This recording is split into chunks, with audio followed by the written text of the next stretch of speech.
Assalamu alaikum wa rahmatullahi wa barakatuh. Let's talk about UAE, Niger, Sudan, and what I think the UAE may be up to.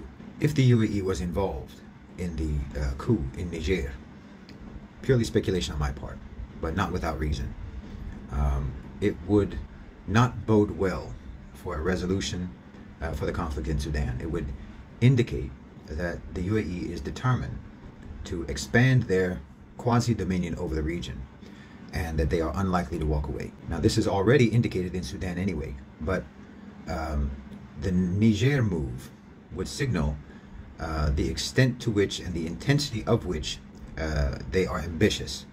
They appear to be chiseling out a sort of soft empire with the help of mercenaries and money to insinuate themselves between the Sahel countries, among others, and the West. Wagner and other PMCs under UAE supervision are very likely to assume responsibility for security in Niger and elsewhere, and with the loyalty of minority factions or militias, factions within the national armies like the Niger Presidential Guard or the RSF in Sudan, it will amount to an Emirati soft occupation. They want the whole region jealously under their control, and they're wagering that their allyship, although it's increasingly ambivalent, their allyship with the West will afford them some latitude such that the West will not directly confront them as enemies. They want to insert themselves as managers for Russia and China in those lands that realistically are within their reach. And then they want to gradually assume greater and greater sovereign control as China and Russia inevitably recede in power. The main problem that I see with this plan, it's a good plan, geopolitically realpolitik sort of a plan, is that the UAE seems to have adopted the old traditional model of colonialism, whereby they want to install a puppet regime who is locally unpopular. A local unpopular regime will never be disloyal to them and will never get big ideas about acting independently, since he has little or no popular support among his own people, and he's completely reliant on external sponsorship. The RSF, for example, is tremendously, enormously unpopular and hated among the Sudanese people. If the UAE helps countries drive out the French, drive out the Americans, drive out the West, of course those people are going to resist the idea of the Emiratis just coming in to take their place. They will want to be sovereign and independent, even though that is an unrealistic aspiration for most of these countries.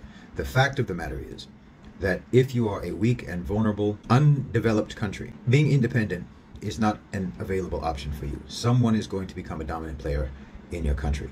And in this case, it's either going to be the United States, or it's going to be Russia directly, or it's going to be China directly, or it's going to be the UAE, balancing the interests of Russia, China, and the United States, with eventually Russia and China more or less withdrawing from that scenario, from that dynamic, leaving the UAE in a position of greater control.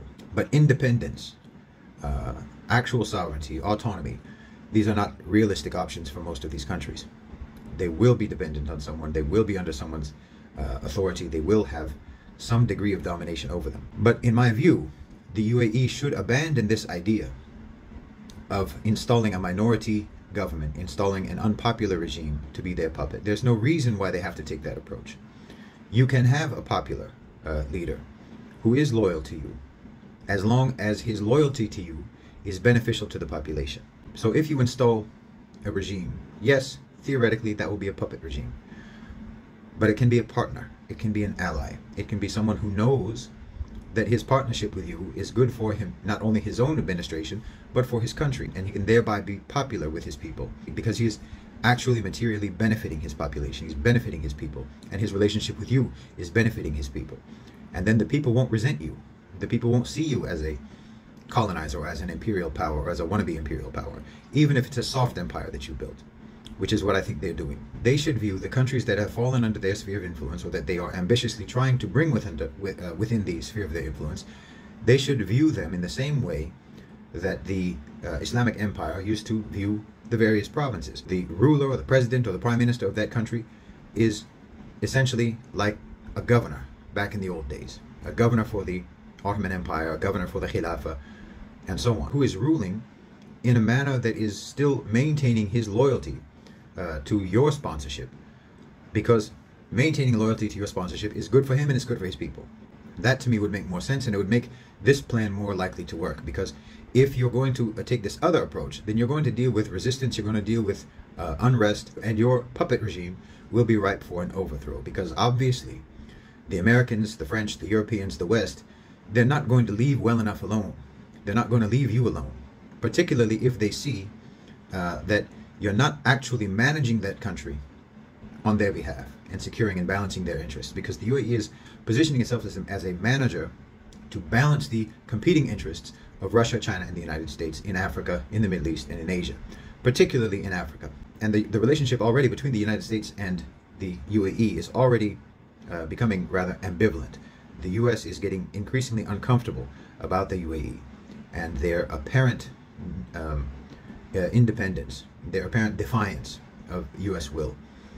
I think that the UAE is explaining this to the United States as, we're not defying you, we're being realistic, and we are safeguarding our own interests by maintaining a relationship with China, maintaining a relationship with Russia, and trust us, we can make that work to your benefit. That's the way I think the UAE is basically playing it diplomatically with the US. But if the United States sees that the Emiratis are actually ambitious for running their own independent bloc, their own independent sort of centralized soft empire, regardless of what the US wants, and they see that they are having their influence replaced by the UAE and not secured by the UAE, then there's nothing to stop them, there's nothing to prevent them from mobilizing and activating their own version of Wagner, which is ISIS or Al-Qaeda, to cause instability and chaos and violence in the countries that the UAE is trying to rule by proxy. So it's not a good approach to think that you can rule violently or that you can rule by force in these countries. You must build goodwill with the populations. I think that the UAE is entirely too aggressive and has put too much trust in the reliability of violence to achieve a solution. I think that we're seeing that in Sudan, where they're not going to back down. They haven't backed down, they're not going to back down, and they're willing to see the country spiral into violence. We saw it in Yemen. We've seen that they are ineffective in establishing military control and domination over any particular country. And in lieu of achieving a decisive military conquest, they're willing to watch the country just spiral into violence, with the hopes that eventually exhaustion will set in and they'll be able to carry out their will on a defeated and broken population. It's ruthless, no question about it. But I still believe that ultimately the creation of such a soft empire, the creation of such an economic bloc and political bloc that is working in some centralized way, even if it's not an official centralized way, this is as close as we can get to the resurrection of a Muslim empire, of an Islamic empire. And it may be brought about in a ruthless and a very difficult way, but it doesn't have to be done that way. This is my point. If the UAE and Saudi Arabia focus on building popular support and appointing rulers in those countries that are under their sphere of influence, if they focus on supporting rulers in those countries who are more their partners, junior partners, okay, but partners, not puppets. Partners who benefit and whose people benefit from partnership with the UAE and Saudi Arabia, then it doesn't have to be violent, and there doesn't have to be popular resistance, and there doesn't have to be resentment from the population, which will make the entire project work a lot more smoothly. And obviously, it's not only, in my opinion, not only more politically reliable and it's more politically viable, it's obviously more moral and it's more correct Islamically. So I hope that they will take a different approach, and I hope that they will concentrate more on winning the hearts and minds of the people, and not through deception, not through PR, not through propaganda, but through actual benefit that's brought through partnership between their country and the UAE and Saudi Arabia. Jazakumullahu khairan. Wassalamu alaikum.